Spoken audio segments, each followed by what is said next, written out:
जर का असा जाळीदार लुसलुशीत ढोकळा बनवायचा असेल तर चला मग पाहूयात कसा बनवायचा ते. त्यासाठी 1.5 कप घेऊयात बेसनाचं पीठ. त्यात टाकूयात 1 चमचा लिंबाचा रस, अर्धा चमचा हळद, 1 चमचा साखर आणि अर्धा चमचा मीठ. 1 वाटी पाणी घेऊ.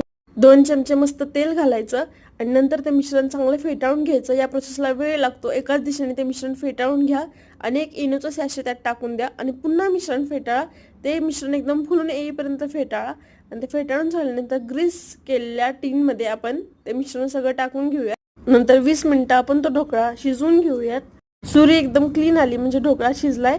आता एका टोपात आपण घेऊयात 1 पळी तेल. त्यानंतर त्यात टाकूयात थोडी मोहरी, मिरच्या आणि 1 वाटी पाणी.